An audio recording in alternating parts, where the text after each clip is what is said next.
Mark Levine, XL Bradshaw Management Group. So e-cycleNYC, it's a program that we've been hearing a lot about, but not too many people are familiar with it because it is so new. So let me give you a quick primer so that you're just as knowledgeable on the topic as I am by the end of this video.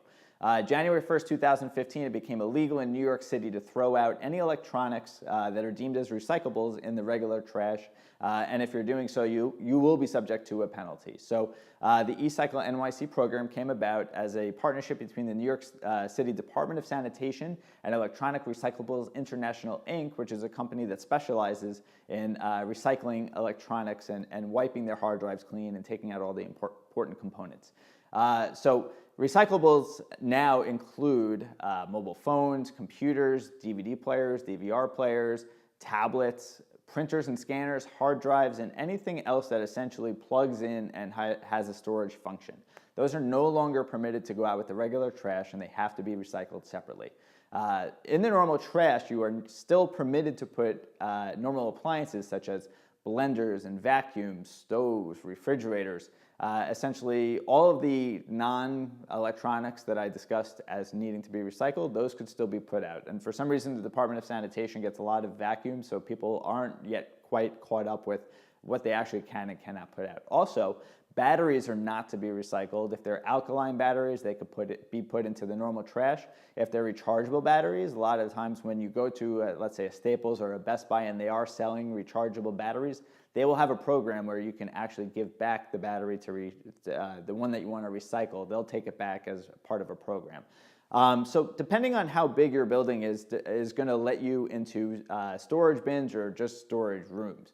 Buildings that are not 50 units, so 50 and under, you're essentially only going to have a storage room. You're not going to have a storage bin. You would have to dedicate a room that is accessible only to the residents or to the management or to the building employees. And it can't be located more than one flight of stairs down if there's no elevator, or if there's an elevator, it has to be, I guess, wide enough to carry some of those items that you have in there.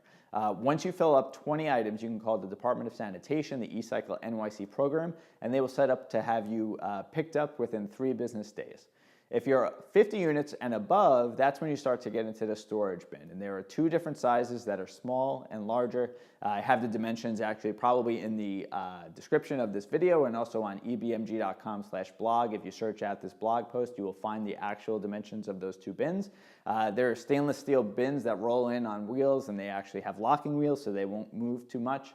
But they do have a padlock on it that you have to keep locked at all times. So basically, the building staff will have the number combination to the padlock. When a resident wants to put in an item into the bin, they unlock it, put it in, and lock it. And once you have 20 items, you would also call the e-cycleNYC program, or you would email them, and they would also schedule it within 3 business days. And if you do have a service elevator that is large enough to accommodate this bin, you can use that. If you only have stairs, they have to be stairs that have a ramp to them that the building supplies to let them in. So it can't be something that's too inclined or that turns around, because you'll never be able to get the bin in and out. When you do have a pickup with the bin, they actually take the entire bin and replace it with a new empty one that will also have a new padlock, so the combination will change with the bin change.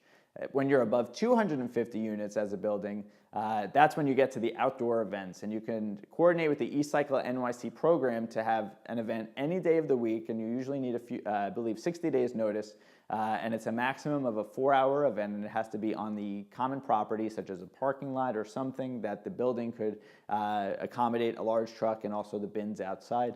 They ask that you do promote it as much as possible so that as many residents can use it as, you're setting up with the truck, you're setting up with bins and also staff members from e-cycleNYC.